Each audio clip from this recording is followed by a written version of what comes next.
মানে শেখ হাসিনা যা চেয়েছে যেখানে যে নির্বাচিত হবে সেই নির্বাচিত হয়ে এসছে। সো ব্যারিস্টার সুমনকে চেয়েছে তাই সে নির্বাচিত হয়ে এসেছে। সে তো ভোট করে তারপর নির্বাচিত হয়নি। একটা ভোট চোর আপনাদেরকে নীতি বাক্য শোনায়।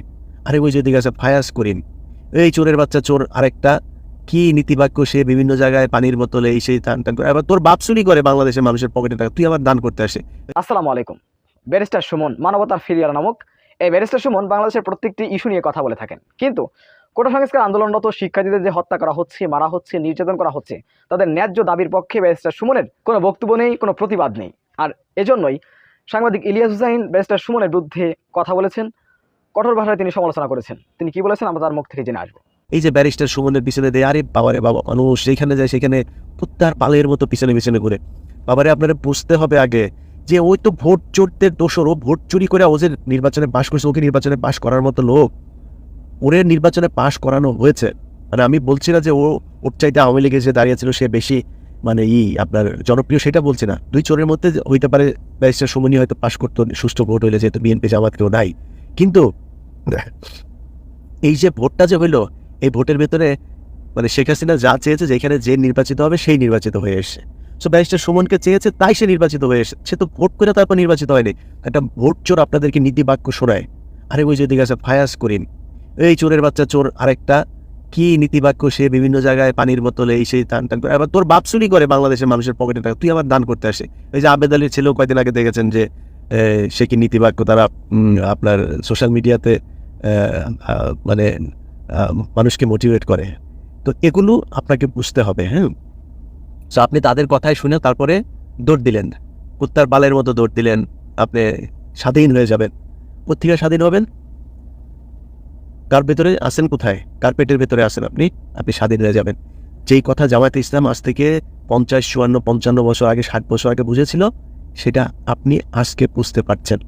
কিন্তু বুঝতে পারার পরেও খুব ভালো লেগেছে এই যে সবশেষ যেটা হলো,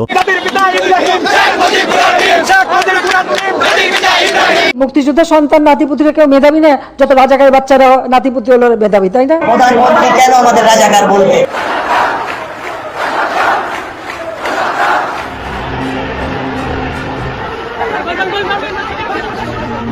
ছাত্রলীগের নেতা কর্মীদের হকি স্টিক দিয়ে বাইরে দেখতে পাচ্ছেন, আমার পা সম্ভবত এটা ভেঙে গেছে, মাথা হিট লাগে। আমি রাজাকার, আমি রাজাকার, এই যে এইগুলো হলো গর্বিত একজন, মানে খুব ভালো লাগে যে যদি মানে জীবনে যদি ধরেন সুযোগ পাইতাম ওই সময়টাতে, যদি আল্লাহ জন্ম দিত, অবশ্যই গর্বিত একজন রাজাকার হইতাম। আল্লাহ সেই সুযোগটা দেয়নি, তাই পারিনি, খুব আফসোস করি। আপনি যান আপনার এলাকায় যায় খোঁজ নেন, যাদেরকে আমরা তথাকথিত রাজাকার বলে থাকি, খোঁজ নিয়ে দেখেন। গোলাম আজমের ছেলে, গোলাম আজমের সন্তান ছেলে মেয়েরা কোথায় আছে যায় দেখেন। গোলাম আজমের চরিত্র সম্পর্কে যায় শোনেন। মীর কাসেম আলীর চরিত্র মেধা সম্পর্কে যায় শোনেন। আব্দুল কাদের মোল্লা, তার এলাকায় যায় খোঁজ নেন। আমি একটা প্রোগ্রাম করেছিলাম, সেখানে তার এলাকার মানুষজনের বক্তব্য নিয়েছে, নিয়ে তারপরে দেখলাম, শুনলাম যে এলাকার আওয়ামী লীগের লোক তার জন্য কান্না করছে। আমার এই চ্যানেলে ভিডিও আছে, দেখেন যায়। সাকা চৌধুরীর ছেলে মেয়েরা তাদের মেধা সম্পর্কে দেখেন গিয়া।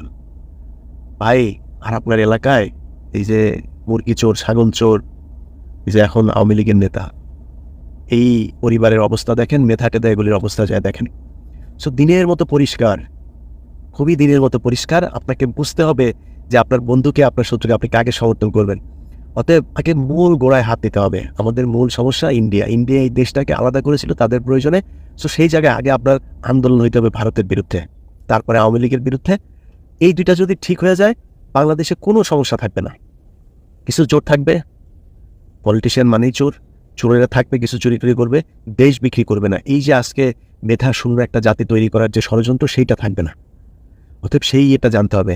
আপনি মানে পৃথিবীর যেইখানে যান, এই যে আপনাদেরকে এক ট্যাবলেট খাইয়ে রেখেছে, বীরের জাতি, বীরের জাতি রে, তুই বীরের জাতি। তো সারা দেশের মধ্যে তোর পয়দা হয় খালি ওই গার্মেন্টসের কাপড়, সেই গার্মেন্টসের সুই সুতা যা যা আছে, বুতাম টুতাম সব নিয়ে দিয়ে আসে বিদেশ থেকে। তোদের গ্রামের এই যে ফকিন্নির বাচ্চাগুলো আছে, ফকিন্নির বাচ্চাগুলারে নিয়ে তারপরে নিয়ে ওইখানে কাজ করায়। মানে সরি, আমি তাদেরকে ছোট করে দেখছি না, কিন্তু ফকিন্নির বাচ্চা হিসাবে তাদেরকে ট্রিট করা হয়। একটা গার্মেন্টসের আমাদের যে মা বোনেরা কাজ করে, কত কষ্ট করে সেখানে কাজ করে যায় দেখেন। একদিন মানে মাসে একবার গরুর মাংস খাইতে পারে না, একটা ডিম খাইতে পারে না, শরীরের রক্ত পানি করে তারপরে এটা করে। এইটা দিয়ে কিছু রেমিটেন্স পায়। আর ওই যে আরবে যায় বাথরুম টাথরুম পরিষ্কার করে, মসজিদ টসজিদের বাথরুম এগুলি পরিষ্কার টরিষ্কার, রাস্তা রাস্তা ঝাড়ু টাড়ু দিয়ে কিছু টাকা পাঠায়, এই টাকা দিয়ে দেশটা চলে। এই ছাড়া এই দেশের মধ্যে আর কোনো কিছু নাই। অতএব এই যে যারা বীরের জাতিটাতে আর ওই যেগুলি বীরের জাতি বেশি করে বলতে সব ছাগল চোর, ও আওয়ামী লীগ যেগুলি করে তো এলাকায় চুরি বাটপারি ধান্দাবাজি মাদক ব্যবসা যা যা আছে সব কিছুর জন্য তারা দায়ী। সো আপনাকে যুদ্ধটা করতে হবে ওই জায়গায়, এবং সেই যুদ্ধ করতে হলে কী করতে হবে? সেই যুদ্ধ করতে হলে আপনাকে ওর মতো শক্তি অর্জন করা লাগবে। ও যে অস্ত্র নিয়ে যুদ্ধ করে আপনাকে সেই অস্ত্র নিয়ে মাঠে নামতে হবে। আমি ভাই খুবই মানে অপারগ একজন মানুষ, আমি আমার দুর্বলতা স্বীকার করেই বলছি যে আমি পারি নাই, আমি আপনাদের সাথে ওই মাঠে যাই করতে পারি নাই। আওয়ামী লীগ আসলে শক্তিশালী, ভীষণ রকমের শক্তিশালী, ছাত্রলীগকে ভয় পাই, সত্যিই ভয় পাই। যুবলীগ, ছাত্রলীগ, আওয়ামী লীগ এরা বিশাল পাওয়ারফুল, এদের সামনে যায় যুদ্ধ করার ক্ষমতা আমার নাই।